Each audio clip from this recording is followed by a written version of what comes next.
아직도 지금 영끌할 때다. 당장 영끌해라. 8월부터 대출 규제 들어가니까 4분기 되면 풀린다. 4분기 돼서 집 사라. 근데 지금 11월이에요. 10월부터 풀렸어요? 안 풀렸죠. 거래량은 더욱 박살이 났습니다. 그러니까 총량 규제 때문에 그런다. 내년 되면 풀린다. 내년 되면 집 사라. 그런데 내년 심리를 억누르기 위해서 내년부터 DSR 2단계 들어갑니다. 그러니까 뭐라 그래요? 올해 다시 집 사라. 내년까지 사라고 했다가 지금 이제 와서 영끌하래요. 돼요? 대출이 안 나오는데. 이 만화에서 나오고 있죠. 이런 만화를 그리고 있어요. 공급은 언제 충분하지나? 공급은 이미 충분해요. 매물이 늘어나고 있는 게 공급이 충분하다는 얘기예요. 그리고 2000년대에 있는 정부들 중에서 공급량이 부족했어요?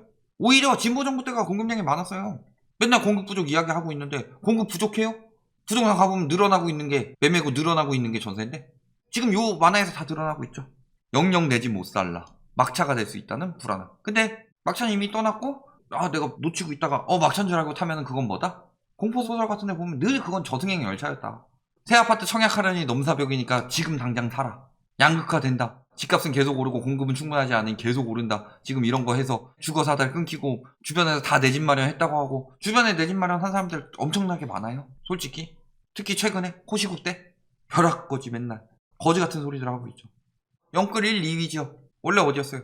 성동, 마포, 동작, 영등포, 강서. 여기서 강서, 성동, 노원, 관악, 중랑. 비중이 이렇게 높아졌어요. 2030 비중이 늘어나는 건 뭐다? 2030 중에서 리먼 브라더스 때 본인이 집 썼다가 집값 타격이 있고서 정면으로 맞아보신 분 그렇게 많지 않을 겁니다. 40, 50대 분들은 굉장히 많을 거죠. 60대 이상도 굉장히 많을 거고. 그러니까 20, 30대 비중이 늘어난다는 건 무슨 소리예요? 진짜 사서 늘어났다면 물리고 있다는 소리죠. 그리고 사실상 지금은 진짜 사서 늘어나고 있는 게 아니죠. 증여, 편법 증여. 기사 다 나오고 있죠.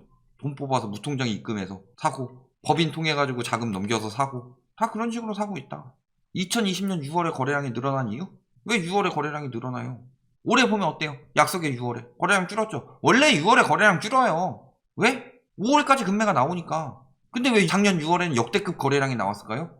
작년 6월까지 10년 이상 양도세 중과 배제를 하니까 자녀들한테 다 편법 증여로 넘긴 거예요. 집값 덜 찐 노관중 매수 몰렸다. 중랑구, 그 다음에 노원, 관악구 다 지금 어디예요? 여기, 그 다음에 여기가 중심부죠. 그리고 다 이제 외곽이다. 싸니까 들어가는 거예요. 싸니까. 이런 데는 엄두도 못 내니까. 성동 같은 경우는 영끌이라기보다는 여기 지금 강남 키즈들 많이 사는 데예요. 성동, 용산. 특히 이런 데 엄두를 못 내니까 이런 데 싼 데 가서 사는 거다. 여기 사고 싶어서 샀겠어요? 영영 집 못 살까 겁나. 계속 이런 이야기 하고 있죠. 제일 열받는 얘기가 저겁니다. 평생 집 못 산대요. 평생 집값이 올라요? 평생 집값이 지금처럼 오르면 나라 망해요. 당연하죠. 자본주의 논리에서도 따져보면 그건데 자본주의의 논리에서 가장 핵심이 뭐예요? 생산자예요? 소비자예요? 소비자가 핵심이에요.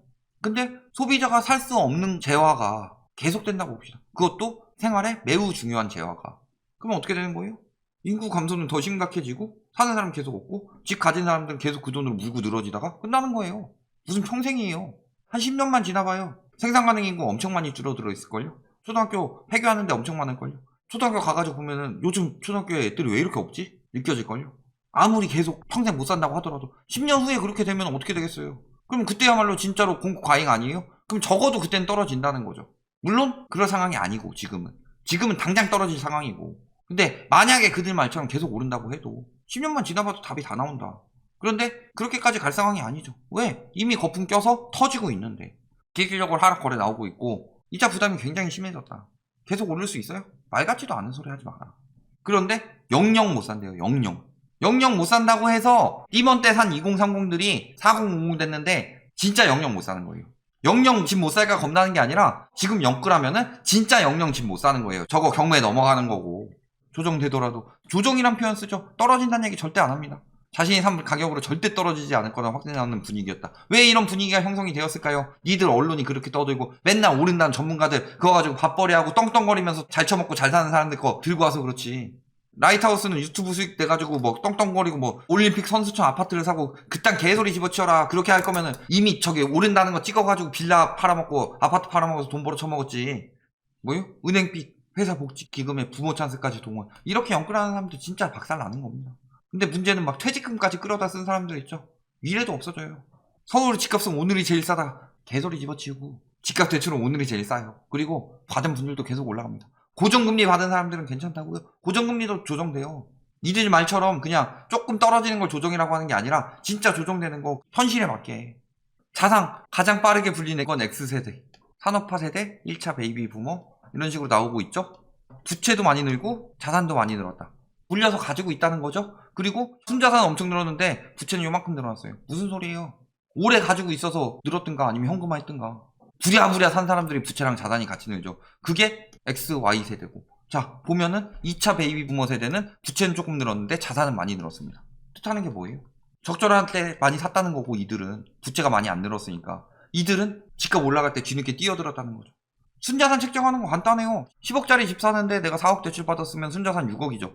그런데 얘가 12억으로 오른다. 그러면 순자산 8억이에요. 팔리지도 않은 건데 팔리기 전까지는 내 돈 아니죠. 팔려요 지금? 중도금 대출, 잔금 대출 제외한다. 오피스텔 청약이 답이다. 지금 건설사 홍보해 주려고 아주 난리가 났죠. 근데 뭐예요?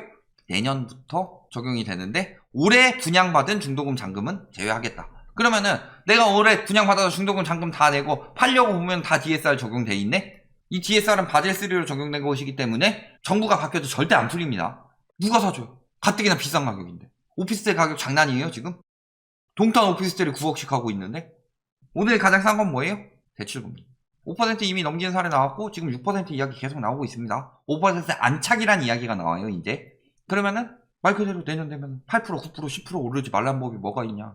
금리 앞으로 계속 오를 건데. 산 사람들이 이러고 있는데 눈 가리고 아웅하고 지금이라도 당장 대출 받아서 살아. 건설사와 은행에 30년, 40년 노예가 돼서 평생 간장밥 먹으면서 빚은 네가 다 갚고 나면은 떨어진 집 하나 너한테 남아있을 거다. 그때쯤 되면 인구도 완전히 감축되어 있을 거고. 그러면은 한 8억짜리 집 평생 40년 동안 열심히 갚아가지고 여태까지 모은 돈 다 때려붓고 퇴직금 다 때려 부어가지고 2030 때 사면 6070 때 다 갚는 거죠. 6070 때 다 갚을 때 봐봐라. 다 갚고 나서 봤더니 집 하나 남았는데 집값이 그때도 8억 할 것 같아요. 인구가 개박살 났는데 그때는. 전문가들이 얘기한 거 10년 뒤엔 더 올라있다. 리먼 때보다 지금 더 올라있지 않냐. 리먼 때보다 지금 더 올라있는 건 비정상적인 상황이죠. 그리고 10년 뒤엔 어때요? 10년 뒤에 초등학교 가보라니까요. 직장 가보라니까요. 앞으로 10년에서 20년 있으면은 우리나라도 지금 구인 부족 나올 거예요. 지금이야 베이비 부머 세대들의 자식인 에코 세대들이 많이 태어나서 버티고 있는 거지. 그러니까 뭐 최저임금 올리지 마라 이딴 얘기 하는 거죠. 나중에는 최저임금 안 올려도 돼요. 제발 좀 와주세요 하겠죠 그때는. 사람이 없는데.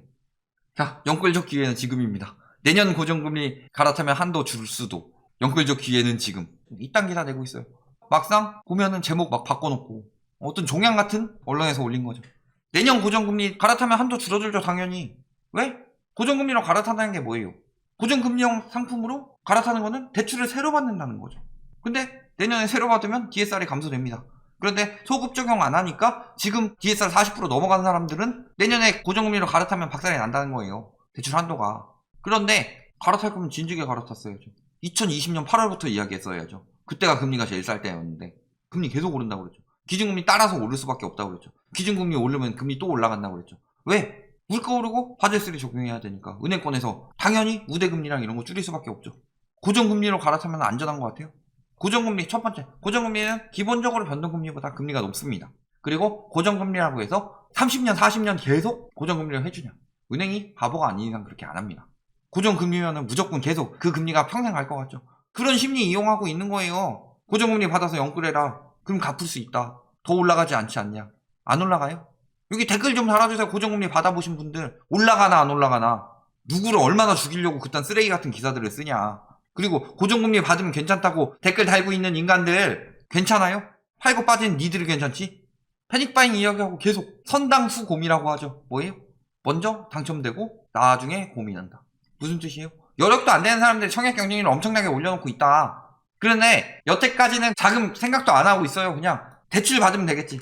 계약금 10%는 일단 준비할 수 있을 것 같고 중도금은 대출 나오고 그 다음에 잔금 때 5억 하던 게 얘가 시세가 10억으로 올라가 버리면 분양가 10%에서 5천만 원 냈는데 잔금 대출 때 4억까지 나오니까 내가 5천만 원만 더 보태서 10억짜리 집을 가지게 되는구나. 아니면 돈 없더라도 전세금 한 5억 정도는 할 테니까 5억 전세 받으면 나는 10억짜리 집이 생기는구나. 이딴 생각으로 대출이고 규제고 뭐고 간에 다 지금 생각 없이 청약 받았죠? 그런데 지금 어떻게 된 거예요? 전세를 놓자니 실거주 요건 생겼어요. 그 다음에 잔금 내기 전에 팔자니 전매 제한 요건 생겼고 3년 동안 5천만 원 모아가지고 들어가면 되지. 그런데 대출을 분양가 대비로 해주겠대요. 생각 없이 청약한 사람도 지금 다 박살 나는 거다. 그러면 그 수요들 싹 빠지면은 미분양 날까요, 안 날까요? 이미 미분양 나오고 있는데. 미계약이라고 우기지 마요. 무순위 청약에서 안 됐으면 미분양이에요. 강남 상권 다 오른다고 이야기하고 있는데 외부에서 찾아오는 손님 확실히 줄었고 대출도 안 되는데 규제가 심해지면서 불안감이 거래 위축으로 이어지고 있다. 서초구, 반포동. 자, 경기도에서 계속 오른다는 광명시. 급매물이 시세보다 8천 싸게 나왔는데 매수자들이 쉽게 달려들지 않는다. 도봉구, 노원구 상계동이죠. 노원구 계속 오른다더니 불안감이 커졌는데 대출까지 맞고 심리가 위축되고 있다. 다 이야기했어요. 거래량 감소, 물가 상승, 대출 중단. 물가 상승은 금리 인상으로 가죠.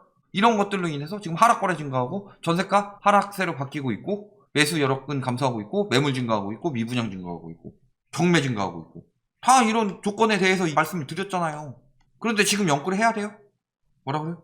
돈잔치가 끝났다는 경보에 귀를 기울여야 할 때다. 올해가 풍년이고 작년이 풍년이고 재작년이 풍년이라고 해서 내년에 흉년 들지 말라는 법 없습니다. 그리고 그 흉년의 징조가 이미 다 나오고 있는데 왜 반응을 하지 못하냐? 이미 아닐 거야 라는 마음만 가지고 있는 거죠. 아닐 거야. 계속 오른다 그랬어. 지금 떨어진다는 이야기 했는데 계속 올랐잖아. 떨어진다는 이야기 했는데 계속 오른 이유 뭐예요? 미중 무역전쟁, 한일 수출 규제, 코로나. 그래서 미국에서 2015년부터 18년까지 계속 금리 올리고 있으니까 그 추세 보고 말씀드린 거예요. 우리나라 2차례밖에 안 올랐으니까 더 가파르게 올릴 거고. 그런데 그런 거 터져서 미국이든 우리나라든 금리 낮춰서 일시적으로 한 거죠. 이렇게 올리고 있는데 갑자기 경제 위기로 낮췄어요. 그러면 그만큼 다시 올려야 되겠죠. 그거는 누가 봐도 뻔한 상황이에요. 빚을 졌으면 갚아야 되죠. 국가도 마찬가지예요. 돈을 풀었다는 건 빚을 진 거예요. 채권을 발행을 했으니까. 그럼 그 빚을 갚아야 돼요. 국가도 지금 빚이 과잉돼가지고 죽지 말라고 빚 잔뜩 내서 살려줬는데 그 국가는 빚 안 갚아요? 1억 빚지고 2억 빚지고 3억 빚지고 계속 매년 빚 늘려 갚아라. 버틸 수 있냐 본인이. 그러니까 갚아야 되는 거죠. 똑같아요. 국가는 다를 것 같아요. 결론, 연끌 하지 마라. 늘 말씀드리지만 투기꾼들은 지들끼리 뭐 집값 올리고 장난치시고 죽든 말든 냅두라고 합시다. 자, 연끌은 실수요기 때문에 제가 지금 계속 경고를 드리는 거예요. 연끌은 지금 최대한 밀리는 거죠. 갚을 수 있는 한도만큼 허리띠 졸라매고. 그런데 금리가 얼마나 오를 거냐? 기준금리 최소 2% 이상은 오릅니다. 앞으로 최소로 잡은 거예요. 진짜로 그 상황에서 경제가 뭔가 또 안 좋아져서 못 올리는 상황을 잡더라도 최소 2%다. 내년에서 내후년 내에 적어도. 근데 지금 0.75죠. 그런데 이미 주담대금리 5%대 나오고 있습니다. 평균적으로 3%대 정도 나오고 있죠. 평균적으로 6%는 기본이고 8, 9%까지도 나갈 수가 있다. 계속 올라갈 거예요. 지금 최대한 갚을 수 있는 한도가 아니라 지금 갚을 수 있는 한도에 적어도 1.5배 가량의 월 금액이 나갈 수가 있다. 그 정도는 충분히 생각을 하셔야 된다. 그렇다면은 지금 사는 게 연끌은 아니죠. 그러면은 연끌이 아닌 사람들은 이미 샀어요. 지금도 안 산 사람들은 더 비싼 가격에 연끌할 이유 있어요? 이미 하락거래 나오고 있는데, 이미 경매 나오고 있고 미분양 나오고 있는데 잘 생각하셔라. 절대 연끌할 때 아니다. 그 연끌 한 사람들도 위험해지니까 대책이 필요한 시점 정도가 아니라 솔직히 말씀드리면 어떻게 하면 안 망하고 피해 최소화할까 이거 걱정해야 할 시기다. 박살나는 거 순식간이다. 여기까지 말씀드리겠습니다.